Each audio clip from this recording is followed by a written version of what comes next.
उत्पत्ति अध्याय 47। हमारा आज अध्ययन अध्याय उत्पत्ति की पुस्तक 47 से आरंभ होता है। यूसुफ को उसके भाइयों ने मिस्र को जा रहे व्यापारियों के हाथ बेच दिया था। मिस्र पहुंचकर उन व्यापारियों ने उसे फिरौन के अंगरक्षकों के प्रधान पोतीफर को बेच दिया। पोतीफर के घर में परमेश्वर ने यूसुफ को समृद्ध किया और आशीष दी। क्योंकि यूसुफ पोतीफर के घर का अधिकारी था, इसलिए परमेश्वर ने पोतीफर के घर पर आशीष दी। परंतु पोतीफर की पत्नी ने सुंदर जवान यूसुफ पर आंखें लगाई और उसे अपने साथ सोने को बाध्य करने लगी। जब यूसुफ ने उसके मोह जाल में फंसने और उसके साथ सहवास करने से इनकार कर दिया, तब उसका क्रोध यूसुफ पर भड़क उठा और उसने चिल्लाकर यूसुफ पर बलात्कार करने का दोष लगा दिया। यूसुफ को गिरफ्तार कर लिया गया और उसे अनिश्चित काल के लिए मिस्र के एक विशेष बंदीगृह में डाल दिया गया। बंदीगृह में भी परमेश्वर ने उसे आशीष दी और दरोगा की कृपा दृष्टि उस पर हुई और उसने पूरी बंदीगृह यूसुफ के हाथ में सौंप दिया और यूसुफ बंदीगृह के काम काज की देखभाल करने लगा। अब जब वो बंदीगृह में था, तब ऐसा हुआ कि राजा के पिलाने हारों के प्रधान और पकाने हारों के प्रधान को राजा ने बंदीगृह में डलवा दिया। उन पर यह दोष था कि वे राजा को मार डालने का षड्यंत्र बना रहे थे। इसकी जांच हो जाने तक उन्हें बंदीगृह में डाल दिया गया था। हुआ ये था कि राजा की रोटी का चखने वाला रोटी चखते ही मर गया था। ये किसने किया, कोई नहीं जानता था। राजा ने इन दोनों को ही बंदीगृह में डलवा दिया था कि जांच पूरी हो जाने तक वे वहीं रहें। जब वे बंदीगृह में थे, तब यूसुफ से उनकी पहचान हो गई थी। एक सुबह वे दोनों अत्यंत निराश दिखाई दिए। जब यूसुफ ने उनसे उनकी उदासी का कारण पूछा, तब उन्होंने अपने अपने स्वप्न बताए जो पिछली रात उन्होंने देखे थे। पिलाने हारों के प्रधान ने दाख की 3 डालियां देखी थी, जिनमें पक्के रस भरे अंगूर के गुच्छे लगे थे। उसने उन अंगूरों का रस निचोड़कर निकाला और राजा को एक कटोरे में पीने को दिया। यूसुफ ने कहा, यह तो एक अच्छा स्वप्न है। इसका मतलब यह है कि 3 दिनों के अंदर तुम्हें तुम्हारे पुराने पद पर वापस रख दिया जाएगा और तुम एक बार फिर राजा के सामने कटोरा ले जाया करोगे। इसलिए जब तुम राजा के सामने जाओ तो मेरी चर्चा करना, क्योंकि मैं बिना किसी अपराध के बंद हूं और मुझे बंदीगृह से छुड़ाने में मदद करना। क्या तुम करोगे? मैं एक इब्री हूं और मुझ पर बलात्कार का झूठा दोष लगाया गया है। उस स्त्री ने झूठ बोला था, इसलिए मेरी सहायता करना। जब पकाने हारों के प्रधान ने देखा कि पिलाने हारे के स्वप्न का अच्छा फल निकला है, तो उसने भी यूसुफ से कहा, मैंने भी एक स्वप्न देखा है।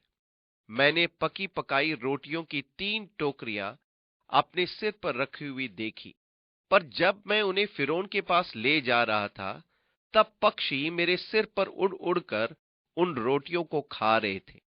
यूसुफ ने कहा, तुम संकट में हो। 3 दिनों के बाद फिरौन तुम्हारा सिर कटवाकर वृक्ष पर लटका देगा। इस प्रकार फिरौन को मार डालने के षड्यंत्र में यही पकाने हारों का प्रधान शामिल था।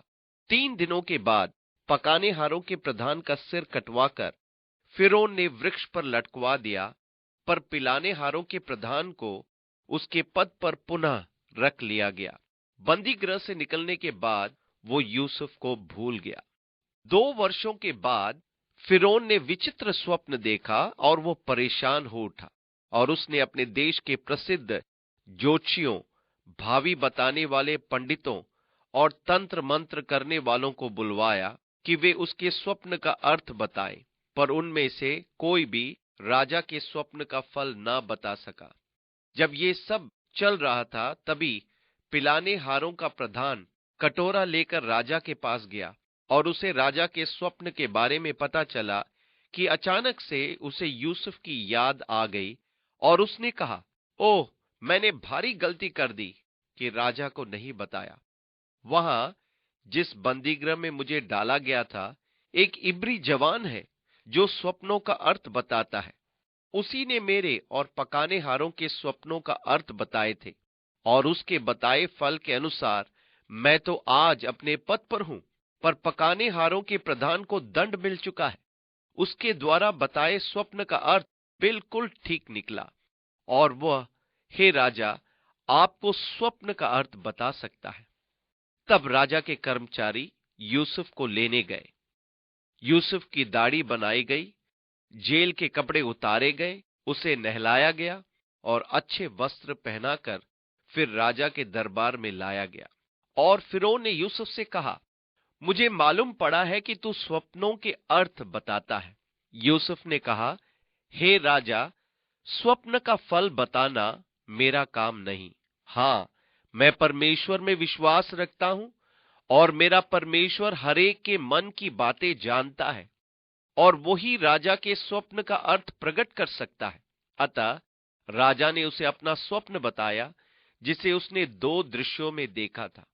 पहले तो उसने देखा कि नील नदी में से 7 मोटी मोटी एवं सुंदर गायें निकली और कचार की घास चरने लगी। थोड़ी देर के बाद नदी से 7 पतली, दुर्बल और कुरूप गायें निकली, और उन्होंने उन 7 मोटी सुंदर गायों को खा लिया। पर खाने के बाद भी वे दुर्बल की दुर्बल ही रही। इसके बाद अब उसने 7 गेहूं की बालें देखी, जो मोटी, सुंदर और चमकदार थी। उसके कुछ समय बाद 7 पतली, मुरझाई हुई गेहूं की बालें निकली, और उन्होंने उन 7 मोटी मोटी बालों को खा लिया। जिस पर भी वे पतली, सूखी, मुरझाई ही रही। हालांकि गाय या बालें एक दूसरे को खा नहीं सकती, पर यह तो स्वप्न था जैसी फिरौन ने देखा था। अब स्वप्न तो सुंदर, डरावने कई तरह के होते हैं। कई स्वप्न बीती बातों के तो कई आने वाले बातों के संबंध में हो सकते हैं, और उनमें दिखाई देने वाली चीजें प्रतीकात्मक हो सकती हैं। और इसलिए यूसुफ ने कहा, हे राजा, परमेश्वर ने आपको पहले से दिखा दिया है कि मिस्र देश में आने वाले दिनों में क्या होने वाला है। हालांकि 2 प्रकार के स्वप्न हैं, पर वे दोनों एक ही बात के विषय में दिखाए गए हैं। इन दोनों का अर्थ भी एक ही है, और इन स्वप्नों को 2 रूप में दिखाए जाने का अर्थ है कि ये बात निश्चित रूप से पूरी होगी। परमेश्वर फिरौन पर इसे प्रकट कर रहा है। इसका अर्थ इस प्रकार है कि 7 वर्ष सुकाल के होंगे, जिनमें बहुतायत से उपज होगी, भूमि बहुत अन्न उपजाएगी। तब इसके बाद 7 वर्ष भयंकर अकाल पड़ेगा, और यह सूखा पड़ने वाला अकाल इतना भयंकर होगा कि ये सुकाल के 7 वर्षों की सारी उपज को खा जाएगा। फिर यूसुफ ने यह भी कहा, अब फिरौन को चाहिए कि वो किसी बुद्धिमान पुरुष को नियुक्त करे कि वो इन 7 बहुतायत की फसल के वर्षों में अन्न के भंडार गृह बनवाएं, और जगह जगह बखरिया बनवाकर इनका भंडारण करवाएं, जिससे कि जब अकाल के 7 वर्ष आए, तब राजा के पास प्रजा के लिए पर्याप्त अन्न एवं भोजन सामग्री हो कि लोगों के जीवन बच सके। इसके बाद राजा ने कहा, हमें तुझ जैसा बुद्धिमान पुरुष कहाँ मिलेगा, जिसने मेरे स्वप्नों का अर्थ बताया। इसलिए मैं तुझे पूरे मिस्र देश पर प्रधानमंत्री नियुक्त करता हूं। इस देश में मुझे छोड़ दूसरा शासक तू ही होगा। और उसने उसे अपनी उंगली से अंगूठी उतार कर पहना दी, जो राजकीय शासक का चिन्ह थी। फिर यूसुफ अपने काम में लग पड़ा। उसने नगर नगर भंडार गृह बनवाकर अन्न जमा करना शुरू कर दिया। ये अन्न किसान राजा को राजकीय चुंगी के लिए देते थे। पहले ये 10% होता था, पर यूसुफ ने इसे 20% करवाया था। उसने इतना भंडारण किया कि उसने उनका हिसाब रखना ही बंद कर दिया। फिर अकाल के 7 वर्ष आरंभ हुए, और अकाल भयंकर होता गया कि मिस्र के बाहर के देशों में भी फैल गया, कनान देश तक जा पहुंचा, जहां यूसुफ के पिता याकूब और उसका सारा कुटुंब रहता था। जब याकूब के यहाँ अन्न समाप्त होने लगा, तब उसने अपने पुत्रों से कहा, मैंने सुना है कि मिस्र में बहुत अन्न है। तुम वहां जाकर अन्न मोल ले आओ। और वे सब भाई एक दूसरे का मुंह देखने लगे। याकूब ने कहा, तुम एक दूसरे का मुंह क्यों देखते हो? जाओ और मिस्र देश से अन्न मोल ले आओ, कि हम सब जीवित बचे रह सकें। इस प्रकार यूसुफ के 10 भाई अन्न खरीदने मिस्र आए। जब वे मिस्र में आए, तब यूसुफ उन्हें पहचान गया कि ये तो उसके अपने भाई हैं, परंतु उन्होंने यूसुफ को न पहचाना। यूसुफ ने उनको सबक सिखाने के लिए उन्हें बेदिए कहा और उन पर मिस्र देश का भेद लेने का आरोप लगाया। उनमें से एक को उसने बंधक रखकर अन्य 9 को अन्न के साथ कनान देश भेज दिया और ये भी कहा, तुम दूसरी बार तभी आना जब अपने सबसे छोटे भाई को अपने साथ ले आओ और ये सिद्ध करो कि तुम भेदिए नहीं हो। जब याकूब के यहाँ अन्न समाप्त होने लगा, तब उसने फिर अपने बेटों से कहा कि मिस्र से अन्न मोल ले आओ, परंतु इस बार उन्हें अपने सबसे छोटे बिन्यामीन को भी साथ ले जाना था और याकूब उसे भेज नहीं रहा था। बड़ी जिद्दोजहद के बाद याकूब ने अपने सबसे छोटे पुत्र को उनके साथ भेज दिया, वो भी यहूदा की जमानत लेने पर कि यदि मैं उसे वापस ना लाऊं तो सदा के लिए तेरा अपराधी ठहरूंगा। जब वे बिन्यामीन को लेकर मिस्र आए, तब यूसुफ ने उन्हें अपने घर पर भोजन खिलाया। फिर वापस जाने पर अपना चांदी का कटोरा बिन्यामीन के बोरे में रखवा दिया। उसके भाई हताश एवं निराश हो गए थे और पश्चाताप कर रहे थे कि उन्होंने जो कुछ यूसुफ के साथ किया, उसी का प्रतिफल अब वे 20 साल बाद भोग रहे हैं। यूसुफ ने अपने भाइयों के साथ जो कठोर व्यवहार किया, वो मात्र इसलिए कि वे अपनी कथनी और करनी में विश्वास योग्य बन जाएं, कि परमेश्वर की आशीषें पाएं। अंत में यूसुफ अपने आप को अपने भाइयों पर प्रकट करता है कि वास्तव में वो जो मिस्र का इतना बड़ा अधिकारी और शासक है, वो उन्हीं का भाई यूसुफ है। और फिर उसने उनसे कहा कि उनके और उसके पिता और घर बार सहित सब कुछ यहां मिस्र देश में ले आओ, क्योंकि अभी अकाल के 5 वर्ष और बाकी है। यूसुफ ने उन्हें हियाव बंधाया, मैं सबका पालन पोषण और देखभाल करूंगा। और ये सब हमें अध्याय 47 तक ले आता है। तब यूसुफ ने फरोन के पास जाकर ये समाचार दिया कि मेरा पिता और मेरे भाई और उनकी भेड़ बकरियां, गाय बैल और जो कुछ उनका है, सब कनान देश से आ गया है और अभी तो वे गोशेन देश में हैं। उत्पत्ति 47 पहला पद। ये गोशेन देश नील निकट था। वो वास्तव में नील डेल्टा में मिस्र का उत्तर पूर्व भाग था। अधिकांश मिस्री लोग मिस्र के दक्षिण एवं पश्चिमी इलाकों में बसे थे, पर यहाँ नील डेल्टा की भूमि अत्यंत उपजाऊ थी। ये पशुओं के चरने के लिए अच्छा क्षेत्र था और वास्तव में तो मिस्री पशु पालने या भेड़ों के झुंड रखने से घृणा करते थे। वे इस काम से दूर ही रहते थे। इसी कारण गोशेन देश में थोड़े ही लोग बसे थे। फिर भी यहाँ के क्षेत्र अत्यंत उपजाऊ था। इसलिए यूसुफ ने अपने परिवार को गोशेन के इलाके में बसने का निश्चय किया था। फिर उसने अपने भाइयों में से 5 जन लेकर फिरौन के सामने खड़े कर दिए। फिरौन ने उनके भाइयों से पूछा, तुम्हारा उद्यम क्या है? उन्होंने फिरौन से कहा, तेरे दास चरवाहे हैं और हमारे पुरखे भी ऐसे ही रहे। उत्पत्ति 47 2 और 3 पद। अब किसी न किसी कारण से मिस्री पशुपालकों से घृणा करते थे। इस पर भी मिस्रियों के इतिहास में एक ऐसा समय भी रहा था जब फिरौन चरवाहे कहलाते थे, और जिस समय पर यूसुफ और इस्राएली मिस्र में थे कि पशुपालक राजाओं का राजवंश अस्तित्व में था। पर इस समय विशेषकर मिस्रियों के मन में चरवाहों के प्रति अच्छी भावना नहीं थी। फिर उन्होंने फिरौन से कहा, हम इस देश में परदेशी की भांति रहने के लिए आए हैं। उत्पत्ति 47 चौथा पद। दूसरे शब्दों में, हम यहाँ अब प्रवासी के रूप में नहीं आए। हम इस देश में स्थायी रूप से नहीं बसेंगे और न देश पर किसी प्रकार का अधिकार करेंगे। हमारा उद्देश्य यहां बसे रहने का नहीं है। हम तो महज परदेशी होकर आए हैं। उनके कहने का मतलब ये था कि वे तो घुमक्कड़ चरवाहे थे। कहने का ये आशय भी कि वे अपने भेड़ बकरियां लाए हैं जिनके द्वारा वे जीवन यापन करते हैं और वे देश में परदेशी की तरह रहेंगे। अब वे ये तो नहीं जानते थे कि वे कब तक देश में परदेशी के रूप में रहेंगे। ये सब इस बात पर निर्भर करता है कि वे पवित्र शास्त्र पढ़ते हैं या नहीं। यदि उन्होंने पवित्र शास्त्र पढ़ा होता तो वे जान जाते कि उन्हें मिस्र में 400 साल तक रहना था। ये तो एक अच्छा खासा लंबा अप्रवास है। आपको याद होगा कि उत्पत्ति के 15वें अध्याय में इब्राहिम ने दर्शन देखा था।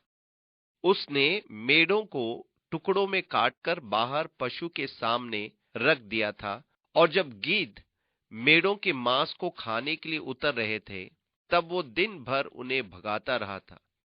और फिर रात में अब्राहम पर अंधकार का भय आया और उसने उन मेढ़ों के बलिदान के टुकड़ों के बीच से आग अंगीठी जैसी गुजरते देखी थी। और जब यहोवा ने इब्राहिम को समझाया था कि क्या हो रहा था, यह कि किस प्रकार उसके वंशज मिस्र देश में जाएंगे और वहां 400 वर्षों तक रहेंगे, परंतु तब फिर परमेश्वर उन्हें एक भारी लूट के साथ निकाल ले आएगा। अतः मिस्र में 400 साल वास्तव में ऐसे वर्ष थे जिन्हें परमेश्वर पहले ही अब्राहम को दिखा चुका था। ये पुराने लेख अर्थात पवित्र शास्त्र की भविष्यवाणी थी, और यदि उन्होंने पवित्र शास्त्रों की खोजबीन कर ली होती तो उन्हें ये मालूम हो गया होता कि उनका मिस्र में अप्रवास 400 वर्षों का होगा।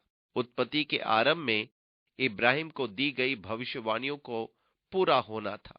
और इस प्रकार हम देश में प्रवास करने आ गए हैं, क्योंकि कनान देश में भारी अकाल होने के कारण तेरे दासों को भेड़ बकरियों के लिए चारा न रहा, सो अपने दासों को गोशेन देश में रहने की आज्ञा दे। उत्पत्ति 47 चौथा पद।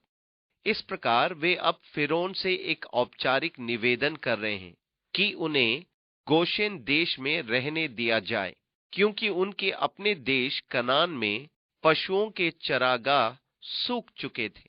तब फिरौन ने यूसुफ से कहा, तेरा पिता और तेरे भाई तेरे पास आ गए हैं और मिस्र देश तेरे सामने पड़ा है। इस देश का जो सबसे अच्छा भाग हो उसमें अपने पिता और भाइयों को बसा दे, अर्थात वे गोशेन ही देश में रहें। और यदि तू जानता हो कि उनमें से परिश्रमी पुरुष है तो उन्हें मेरे पशुओं के अधिकारी ठहरा दे। उत्पत्ति 47 5 और 6 पद। क्योंकि फिरौन के पास भी ढेर सारे पशु थे। तब यूसुफ ने अपना पिता याकूब को ले आकर फिरौन के सन्मुख खड़ा, और याकूब ने फिरौन को आशीर्वाद दिया। तब फिरौन ने याकूब से पूछा, तेरी आयु कितने दिन की हुई है? उत्पत्ति 47 8 पद। इसलिए वो अपने प्राचीन पिता को बीच में ले आया और याकूब ने मानो अधिकार को अपने हाथ में ले लिया। याकूब फिरौन को आशीर्वाद देता है।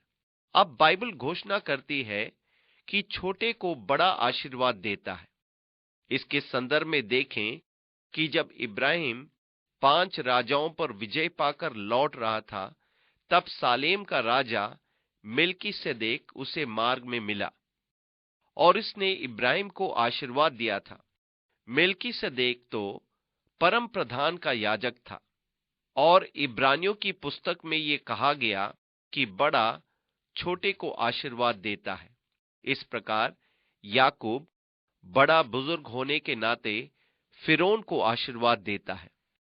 इसके तुरंत बाद उसके पद को पहचाना गया और फिरौन ने कहा, तेरी आयु कितनी है? याकूब ने फिरौन से कहा, मैं 130 वर्ष परदेशी होकर अपना जीवन बिता चुका हूं। उत्पत्ति 47 9वीं पद। ये आयु बताने का एक सुंदर ढंग है। मेरे जीवन के दिन थोड़े और दुख से भरे हुए भी थे, और मेरे बाप दादे परदेशी होकर जितने दिन तक जीवित रहे, उतने दिन का मैं अभी नहीं हुआ। उत्पत्ति 47 9वीं पद। मैं 130 वर्ष का हूं। मेरे जीवन के दिन थोड़े और दुख से भरे थे। उसके दिन बड़े बुरे रहे होंगे, पर फिर भी मैं अपने पिता या दादा की आयु तक नहीं पहुंचा। स्पष्ट है कि वो जानता था कि अब वो दुर्बल हो चला है और अपने पिता की उम्र तक नहीं पहुंच पाएगा। उसका पिता इसहाक 175 साल जीवित रहा और उसका दादा इब्राहिम 180 वर्षों तक जीवित रहा था। इसलिए मैं तो उनकी उम्र तक नहीं पहुंच पाऊंगा। वास्तव में तो हम उम्र का कम होते देख रहे हैं। जल प्रलय के बाद से प्रत्येक पीढ़ी की आयु कम ही होती जा रही है। प्रलय के बाद वे जो बचे थे, उनमें शेम की आयु लंबी हुई थी। फिर उसके बाद अचानक आयु के वर्ष कम होने लगे। इसका कारण था कि पृथ्वी के चारों ओर से सुरक्षा प्रदान करने वाली पानी का परत समाप्त होती जा रही थी। जब तक अंतरिक्ष में सुरक्षा प्रदान करने वाली जल की परत जमा थी, तब तक पृथ्वी अंतरिक्षीय विकिरणों से सुरक्षित बनी रही थी। आज बहुत से वैज्ञानिकों का ये मानना है कि आयु का घटना अंतरिक्षीय विकिरणों की बड़ी मात्रा में पृथ्वी पर आना है, जिनका सामना हमारे शरीर प्रतिदिन करते हैं। ये अंतरिक्षीय छोटे छोटे न्यूट्रिनोस और तरह तरह की किरणों मानव पृथ्वी पर बमबारी करती रहती है। ये सीधे आपके शरीर में प्रवेश कर जाती है और किसी तरह आपकी कोशिकाओं की बनावट और कार्य करने की क्षमता पर प्रभाव डालती है, और इससे कोशिकाएं निष्क्रिय हो जाती और मनुष्य की आयु घटती जाती है। यदि ये अंतरिक्षीय किरणों की बमबारी न होती, तो शरीर अपने आप में ऊर्जा अर्जित करता जाता और एक लंबी आयु तक मनुष्य जीवित रह पाता। ऐसी किरणों को रोक पाना वैज्ञानिकों के वश में नहीं है। परंतु जल प्रलय के पहले तक पृथ्वी सुरक्षित थी। ऊपर जल की परत और पृथ्वी का कोहरे से सींचा जाना लंबी आयु को बनाए रखता था। पर जल प्रलय के बाद से जीवन की आयु कम ही होती जा रही है। अब याकूब 130 वर्ष का बुजुर्ग हो गया है, जबकि यदि वो जल प्रलय के पहले रहा होता तो इतनी आयु होने पर भी वो जवान ही होता और विवाह करने के बाद सोचता और अपना परिवार बढ़ाना आरंभ करता। और याकूब फिरौन को आशीर्वाद देकर उसके सन्मुख से चला गया। उत्पत्ति 47 10वीं पद। इस प्रकार उसने दोबारा फिरौन को आशीर्वाद दिया। तब यूसुफ ने अपने पिता और भाइयों को बसा दिया और फिरौन की आज्ञा के अनुसार मिस्र देश के अच्छे से अच्छे भाग में, अर्थात रामसेस नामक प्रदेश में भूमि देकर उनको सौंप दिया। उत्पत्ति 47 का 11वीं पद। अतः गोशन के क्षेत्र उन्हें दिया गया, जहां बाद में इस्राएली गुलाम बनकर रामसेस नगर का निर्माण करेंगे। और इस प्रकार नील नदी मुख की भूमि का पूरा क्षेत्र, जो विशेष रूप से चराई के लिए बहुत अच्छा था, यही इस्राएल अपने पूरे खानदान समेत बस गया। पद 12। और इस सारे देश में खाने को कुछ न रहा, क्योंकि अकाल बहुत भारी था, और अकाल के कारण मिस्र और कनान दोनों देश नाश हो गए। और जितना रुपया मिस्र और कनान देश में था, सबको यूसुफ ने उस अन्न की संति जो उनके निवासी मोल लेते थे, इकट्ठा करके फिरौन के भवन में पहुंचा दिया। उत्पत्ति 47 13वीं और 14वीं पद।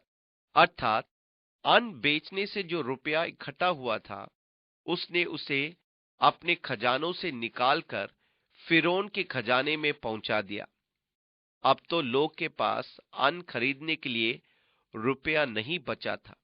जब मिस्र और कनान देश का रुपया समाप्त हो गया, तब वो मिस्री यूसुफ के पास आकर कहने लगे, हमको भोजन वस्तु दे, क्या हम रुपए के न रहने से तेरे रहते हुए मर जाएं? यूसुफ ने कहा, यदि रुपए न हो तो अपने पशु दे दो। और मैं उनकी संति तुम्हें खाने को दूंगा। उत्पत्ति 47:15 और 16वीं पद। और इस प्रकार वे लेन देन की प्रक्रिया में आ गए थे, जहां यूसुफ उनके पशुओं के बदले उन्हें अनाज देने लगा। तब वे अपने पशु यूसुफ के पास ले आए और यूसुफ उनको घोड़ों, भेड़ बकरियों, गाय बैलों और गधों की संति खाने को देने लगा। उस वर्ष में वह सब जाति के पशुओं की संति भोजन देकर उनका पालन पोषण करता रहा। वो वर्ष तो यूं कट गया। तब अगले वर्ष में उन्होंने उसके पास आकर कहा, हम अपने प्रभु से ये बात छिपा न रखेंगे कि हमारा रुपया चूक गया है और हमारे सब प्रकार के पशु हमारे प्रभु के पास आ चुके हैं। इसलिए अब हमारे प्रभु के सामने हमारे शरीर और भूमि को छोड़कर और कुछ नहीं रहा। हम तेरे देखते क्यों मरे और हमारी भूमि क्यों उजड़ जाए? हमको और हमारी भूमि को भोजन वस्तु की संति मोल ले, कि हम अपनी भूमि समेत फिरौन के दास हो, और हमको बीज दे कि हम मरने न पाए, वरन जीवित रहें और भूमि न उजड़े। तब यूसुफ ने मिस्र की सारी भूमि को फिरौन के लिए मोल लिया, क्योंकि उस कठिन अकाल में पड़ने से मिस्रियों को अपना अपना खेत बेच डालना पड़ा। इस प्रकार सारी भूमि फिरौन की हो गई, और एक छोर से लेकर दूसरे छोर तक सारे मिस्र देश में जो प्रजा रहती थी, उसको उसने नगरों में लाकर बसा दिया। पर याजकों की भूमि उसने न मोल ली, क्योंकि याजकों के लिए फिरौन की ओर से नित्य भोजन का बंदोबस्त था, और नित्य जो भोजन फिरौन उनको देता था वही वे खाते थे। इस कारण उनको अपनी भूमि बेचनी न पड़ी। तब यूसुफ ने प्रजा के लोगों से कहा, सुनो, मैंने आज के दिन तुमको और तुम्हारी भूमि को भी फिरौन के लिए मोल लिया है। देखो, तुम्हारे लिए यहाँ बीज है, इसे भूमि में बो, और जो कुछ उपजे उसका 5 अंश फिरौन को देना, बाकी 4 अंश तुम्हारे रहेगा, और तुम उसे अपने खेतों में बो और अपने अपने बाल बच्चों और घर के अन्य लोगों समेत खाया करो। उन्होंने कहा, तूने हमको बचा लिया है। हमारा प्रभु के अनुग्रह की दृष्टि हम पर बनी रहे, और हम फिरौन के दास होकर रहेंगे। सो यूसुफ ने मिस्र की भूमि के विषय में ऐसा नियम ठहराया, जो आज के दिन तक चला आता है, कि 5 अंश फिरौन को मिला करें। केवल याजकों ही की भूमि फिरौन की नहीं हुई। उत्पत्ति 47:17 से 26 पद। इस प्रकार अपना सारा रुपया अन्न खरीदने में खर्च हो जाने के बाद उन्होंने अपने पशुओं, भेड़ बकरियों को अन्न के बदले बेच डाला। जब सारे पशु जानवर बिक चुके, तब लोगों ने अपनी अपनी भूमि फिरौन के हाथ बेच दी। अब देखा जाए तो समस्त मिस्री फिरौन के गुलाम बन चुके थे। उनकी सारी भूमि का मालिक फिरौन था। इसी समय यूसुफ उनके साथ भूमि जोतने बोने के संबंध में एक प्रबंध करता है, और ऐसी व्यवस्था ठहराता है कि वे उपज की 5वां भाग फिरौन को दिया करें और 4 भाग वे स्वयं रखें। ये प्रावधान लोगों को पसंद आया कि वे देश में बसे रहेंगे और अपने अपने खेत जोतेंगे, बोएंगे। अब यदि आप अपने करों के आंकड़े निकालो, जो प्रत्यक्ष कर के रूप में तथा अप्रत्यक्ष रूप में आपसे लिए जाते हैं, तो आप पाएंगे कि यूसुफ ने मिस्रियों पर कोई अधिक बोझ नहीं डाला था।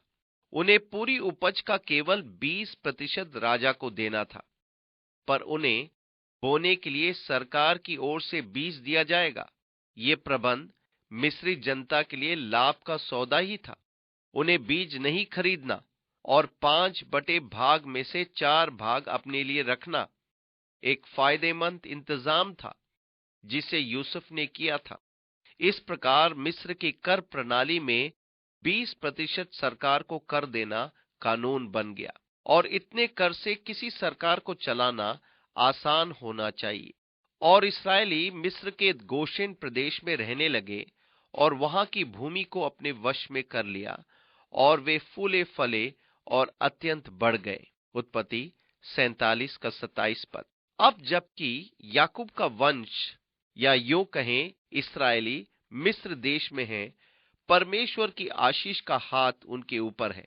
वे फूलने फलने लगे और उनकी संख्या बहुतायत से बढ़ने लगी। हाँ, उन दिनों में वे 6% वार्षिक दर से बढ़ते चले गए और फिर उनकी जनसंख्या वृद्धि कम हो गई। वे मिस्र में 400 वर्षों तक बने रहे।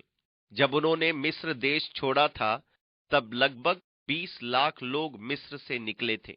मिस्र में जब वे आए थे, तब वे केवल 70 जन थे। 400 साल बाद 20 लाख लोग मिस्र से निकले थे। इसलिए जब ये कहा जाता है कि फूलो फलो और बढ़ो, तब आप कह सकते हैं, हाँ, ऐसा होता है। यही तो मिस्र देश में इस्राएल के वंशजों के साथ हुआ था।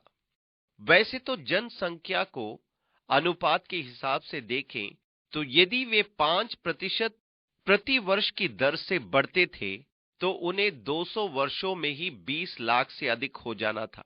इसका अर्थ है प्रत्येक 100 के पीछे केवल 5 बच्चे, जो बहुत बड़ी संख्या बनती है। इसलिए उनकी बढ़ती की औसत दर 3% रही होगी जब वे मिस्र में थे। अतः 400 वर्षों के उपरांत जब मूसा की अगुवाई में इस्राएली मिस्र की गुलामी से छुड़ाए गए, तब उनकी संख्या 20 लाख थी। ये थी 400 वर्षों पूर्व के 70 लोगों की पीढ़ियां जो मिस्र देश से बाहर निकले थे। उनमें से 21 साल से बड़ी आयु के 6 लाख पुरुष थे। अब इनके साथ लाखों पत्नियों, बहनों, बच्चे, दास दासियों को जोड़ दें तो मूसा की अगुवाई में लगभग 20 लाख लोग मिस्र से निकले थे। कहने का मतलब यह है कि परमेश्वर की आशीष से उनकी संख्या बहुत बढ़ गई थी। मिस्र देश में याकूब 17 वर्ष जीवित रहा। इस प्रकार याकूब की सारी आयु 147 वर्ष की हुई। उत्पत्ति 47:28 पद। जब मिस्र देश में आने के बाद याकूब फिरौन के सामने गया था, तब फिरौन ने उसे पूछा था, हे बुजुर्गवार, आपकी उम्र कितनी है? याकूब ने कहा था, मैं 130 वर्ष का हूं। वो मिस्र देश में और 17 वर्ष तक जीवित रहा और इस प्रकार उसकी कुल आयु 147 वर्ष हुई। जब इस्राएल के मरने का दिन निकट आ गया, तब उसने अपने पुत्र यूसुफ को बुलवा कर कहा, यदि तेरा अनुग्रह मुझ पर हो तो अपना हाथ मेरी जांघ के नीचे रखकर शपथ खा कि तू मेरे साथ कृपा और सच्चाई का ये काम करूंगा कि मुझे मिस्र में मिट्टी न देगा। जब मैं अपने बाप दादों के संग सो जाऊंगा, तब तू मुझे मिस्र से उठा ले जाकर उन्हीं के कब्रिस्तान में रखेगा। तब यूसुफ ने कहा, मैं तेरे वचन के अनुसार करूंगा। फिर उसने कहा, मुझसे शपथ खा। सो उसने उससे शपथ खाई। तब इस्राएल ने काट के सिराने की ओर सिर झुकाया। उत्पत्ति 47:29 से 31 पद। अब याकूब के मरने के दिन निकट आ रहे थे, इसलिए सबसे पहले तो उसे अपने गाड़े या दफनाए जाने की चिंता लग गई थी। वो नहीं चाहता था कि उसे मिस्र में दफनाया जाए। उसके दादा इब्राहिम ने कब्रिस्तान के लिए एक स्थान खरीदा था, जो मकपेला की गुफा के नाम से जाना जाता था। याकूब चाहता था कि उसे भी अपने दादा के कब्रिस्तान में ही दफनाए जाए। इसलिए वो यूसुफ से कहता है कि वो उसकी जांघ के नीचे हाथ रखकर शपथ खाए। ये ठीक उसी प्रकार की शपथ थी जिस प्रकार की इब्राहिम ने अपने विश्वास योग्य दास एलिएजर को इसहाक के विषय में खिलाई थी कि वो उसका दुल्हन हारान से ही लाएगा। इब्राहिम ने कहा था, मेरी जांघ के नीचे हाथ रख के शपथ खा। अब ठीक वैसी ही शपथ याकूब यूसुफ से खाने को कह रहा है। मुझे किसी भी तरह मिस्र देश में मत दफनाना। मुझे मेरे पिता और दादा के कब्रिस्तान में ले जाकर दफनाना। यहीं पर लिया को भी दफनाया गया था और उसके माँ बाप, दादा दादी, सब घर वालों को भी दफनाया था। अतः याकूब की पहली चिंता दफनाए जाने की थी।